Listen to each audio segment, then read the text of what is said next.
नमस्कार भाइयों बहनों, मेरे नन्हे नन्हे प्यारे प्यारे बच्चों, कैसे हैं आप। आज आपकी दादी नानी फिर हाजिर है रामायण में से आपको एक नई कहानी सुनाने के लिए। पिछले एपिसोड में हमने देखा कि राम लंका विजय के बाद अयोध्या आ जाते हैं, उनका राज्याभिषेक हो जाता है और राम राज्य में कोई भी दुखी नहीं है। श्री राम अयोध्या में बहुत अच्छा शासन चला रहे हैं। एक दिन समस्त ऋषि मुनि रघुनाथ जी का अभिनंदन करने के लिए अयोध्या पधारते हैं। राम ने सबका स्वागत सत्कार किया। वार्तालाप में अगस्त्य मुनि कहने लगे कि रावण का वध बहुत बड़ी बात नहीं थी, परंतु युद्ध में लक्ष्मण द्वारा इंद्रजीत का वध आश्चर्यजनक था। मेघनाद समस्त प्राणियों के लिए अवध्य था। राम ने हैरान होकर कहा कि रावण और कुंभकर्ण भी तो महान पराक्रमी थे। महोदर, प्रहस्त, विरूपाक्ष भी कामवीर नहीं थे, फिर आप मेघनाद की इतनी प्रशंसा कैसे कर रहे हैं। अगस्त्य मुनि बोले, इस प्रश्न का उत्तर देने से पहले मैं तुम्हें रावण के जन्म वर प्राप्ति के बारे में बताता हूँ। ब्रह्मा जी के पुलस्त्य नाम के 2 पुत्र गुणवान थे। वह महागिरी पर्वत पर तपस्या करने लगे। वह जगह बहुत रमणीय थी, इसलिए ऋषि, राज ऋषि और नागों की कन्याएं वहां पर क्रीड़ा करने आ जाती थी, लेकिन उन कन्याओं के कारण उनकी तपस्या में विघ्न पड़ता था। जब उन्होंने उन्हें आने से मना कर दिया, वह नहीं मानी, तो उन्होंने श्राप दिया कि जो भी यहाँ पर आएगी वह गर्भवती हो जाएगी। राज ऋषि त्रिनबिंदु की बेटी को यह पता नहीं था। वह वहां पर आ गई, महर्षि की नजर पड़ते ही वह गर्भवती हो गई। त्रिनबिंदु ने अपनी कन्या को महर्षि को अर्पित कर दिया। इस प्रकार विश्रवा का जन्म हुआ, जो धर्मात्मा था। महर्षि भरद्वाज ने अपनी बेटी का विवाह उनसे कर दिया। उसने तपस्या से लोकपाल तक का पद प्राप्त कर लिया और त्रिकुट पर्वत पर बसी लंका में रहने लगे। राम पूछते हैं कि रावण से पहले भी नरभक्षी राक्षस थे। अगस्त्य मुनि ने बताया कि ब्रह्मा जी ने अनेक जीव जंतु बनाए। कुछ बोले हम रक्षण करेंगे, कुछ ने कहा हम यक्षण पूजा करेंगे। ब्रह्मा जी ने कहा कि जो रक्षण करेगा वह राक्षस कहलाएगा, जो यक्षण करेगा वह यक्ष कहलाएगा। इस तरीके से राक्षस बढ़ते गए। उनके कष्टों से दुखी होकर राज ऋषि महर्षि विष्णु जी की शरण में गए। उन्होंने आश्वासन दिया कि मैं इन दुष्टों से तुम्हारी रक्षा करूंगा। जब राक्षसों को पता चला तो उन्होंने माली के नेतृत्व में इंद्रलोक पर आक्रमण कर दिया। बहुत से राक्षस मारे गए। शेष बचे राक्षस सुमाली के नेतृत्व में पाताल में जा बसे। लंका पर कुबेर का शासन स्थापित हो गया। राक्षसों के विनाश से दुखी सुमाली ने अपनी पुत्री कैकसी को कहा कि राक्षस वंश के कल्याण के लिए तुम पराक्रमी महर्षि विश्रवा के पास जाकर पुत्र प्राप्त करो, वही हम राक्षसों की देवताओं से रक्षा कर सकेगा। पिता की आज्ञा पाकर कैकसी महर्षि विश्रवा के पास चली जाती है और अपनी इच्छा बताती है। उस समय आंधी चल रही थी, मेघ गरज रहे थे। तब महर्षि ने कहा, मैं तुम्हारी इच्छा तो पूरी कर दूंगा, लेकिन तुम्हारी संतान दुष्ट स्वभाव वाली होगी। उनकी बात सुनकर कैकसी उनके सामने रोने लगी। तब महर्षि ने कहा, तुम्हारा छोटा पुत्र सदाचारी और धर्मात्मा होगा। इस प्रकार कैकसी के 10 मुख वाले पुत्र का जन्म हुआ, जिसका नाम दशग्रीव रखा गया। दशग्रीव ने अपने भाइयों सहित तपस्या की। ब्रह्मा जी के प्रसन्न होने पर रावण ने मांगा कि मैं गरुड़, नाग, यक्ष, दैत्य, दानव से अवध्य हो जाऊं। विभीषण ने धर्म में अविचल मति और कुंभकर्ण ने सोने का वरदान मांगा। फिर दशग्रीव ने लंका के राजा को लंका और पुष्पक विमान छोड़ने पर विवश कर दिया। शूर्पणखा का विवाह विद्यु विधेय के साथ कर दिया। रावण का विवाह मंदोदरी से हुआ, जो अप्सरा हेमा से पैदा हुई थी, जिससे इंद्र को परास्त करने वाले इंद्रजीत का जन्म हुआ।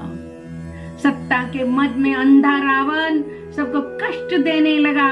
एक दिन जब वह पुष्पक विमान पर बैठकर शरवण नाम के प्रसिद्ध विशाल वन से होकर जा रहा था, तब वन में नंदी ने उसे रोका, कहा कि इस वन में शिव क्रीड़ा करते हैं। नंदी शिव की तरह खड़े हो गए, उनका मुख वानर के जैसा था। रावण उन पर हंसने लगा। तब नंदी ने कहा, जिस रूप में तुमने मेरी अवहेलना की है वही तुम्हारी मृत्यु का कारण बनेगी। रावण बोला कि जिस पर्वत ने मेरी यात्रा में बाधा डाली है मैं उसे उखाड़ फेंक दूंगा। मैं पर्वत को हिलाने लगा, तब भगवान शंकर ने उस पर्वत को पैर के अंगूठे से दबा दिया। रावण का हाथ बुरी तरह से दब गया। पीड़ा में रोते रोते वे शंकर की स्तुति करने लगा और क्षमा याचना करने लगा। यहीं पर शिव तांडव स्रोत की रचना हो गई। उससे प्रसन्न होकर शिव जी ने उसे चंद्रहास नामक खड्ग दिया। अगस्त्य मुनि ने कथा को आगे बढ़ाते हुए कहा कि एक दिन हिमालय प्रदेश में भ्रमण करते हुए रावण ने ब्रह्मर्षि कुशध्वज की पुत्री वेदवती को तपस्या करते देखा। मैं उस पर मुग्ध हो गया। वेदवती से परिचय पूछा तो उसने बताया कि मेरे पिता विष्णु से मेरा विवाह करना चाहते थे। दैत्य शंभु जो मुझसे विवाह करना चाहता था उसने मेरे पिता को सोते हुए मार दिया। मेरी माँ भी चिता में कूद गई, इसलिए मैं विष्णु को पति पाने के लिए तपस्या कर रही हूँ। रावण ने बातों में उसे बहुत फुसलाने की कोशिश की, फिर उसके केश पकड़कर काट डाले। फिर ये कहती हुई वह अग्नि में प्रवेश कर गई, दुष्ट, तूने मेरा अपमान किया है। अब मैं शरीर त्याग रही हूँ, परंतु तेरा विनाश करने के लिए अयोनिज कन्या के रूप में जन्म लेकर किसी धर्मात्मा की पुत्री बनूंगी। अगले जन्म में वह कमल के रूप में पैदा हुई। उस कमल कांति वाली कन्या को रावण महल में ले गया। ज्योतिषियों ने कहा कि राजन, यदि ये आपके कुल में रही और आपके घर पर रही तो आपके कुल के विनाश का कारण बनेगी। ये सुनकर रावण ने उसे समुद्र में फेंक दिया। वहां से वह भूमि को प्राप्त होकर राजा जनक के यज्ञ मंडप के भूभाग तक जा पहुंची। वह राजा द्वारा हल से जोती जाने वाली भूमि से वह कन्या प्राप्त हुई। वही वेदवती सीता के रूप में आपकी पत्नी बनी और आप स्वयं सनातन विष्णु हैं। इस प्रकार आपके महान शत्रु रावण को वेदवती ने अपने शाप से मार रखा था। आप तो केवल निमित्त मात्र ही थे। अनेक राजाओं महाराजाओं को पराजित करता हुआ दशग्रीव इक्ष्वाकु वंश के राजा अनरण्य के पास पहुंचा, जो अयोध्या पर राज्य करते थे। दोनों में द्वंद्व युद्ध हुआ, लेकिन ब्रह्मा जी के वरदान के कारण से रावण पराजित नहीं हुआ। अनरण्य का रावण अपमान करने लगा तो उन्होंने श्राप दिया, इसी वंश में दशरथ नंदन राम का जन्म होगा जो तेरा वध करेंगे। रावण जिसे भी शक्तिशाली पाता उससे युद्ध करने के लिए चला जाता। किष्किंधापुरी के राजा बाली बहुत शक्तिशाली थे। रावण बाली के साथ युद्ध करने पहुंच गया। उनकी पत्नी तारा, पिता सुषेण, युवराज अंगद और भाई सुग्रीव ने रावण से कहा कि वह संध्योपासना के लिए बाहर गए हुए हैं, इसलिए प्रतीक्षा करें। यहाँ जो हड्डियां पड़ी हैं वे उन वीरों की हैं जो बाली से युद्ध करने आए थे। यदि आपको मरने की जल्दी है तो आप दक्षिण सागर तट पर चले जाएं। रावण जल्दी से पहुंच गया। सोचा मैं चुपचाप बाली पर आक्रमण कर दूंगा, लेकिन बाली सजग था। वो बिना विचलित हुए वेद मंत्र पढ़ते रहे। ज्यों ही रावण ने उसे पकड़ने के लिए पीछे से हाथ बढ़ाया, बाली ने रावण को कांख में दबा लिया। रावण बाली को नाखूनों से कचोटता रहा, पर बाली उन्हें पश्चिमी तट पर ले गया और संध्योपासना पूरी कर ली। उपवन में बाली ने उसे निकाल कर पूछा, आप कौन हैं? यहाँ किस लिए आए हैं? रावण ने उत्तर दिया, मैं लंका का राजा हूँ। मैं आपसे युद्ध करने के लिए आया था, अब मैंने आपका बल देख लिया है, मैं आपसे मित्रता करना चाहता हूँ।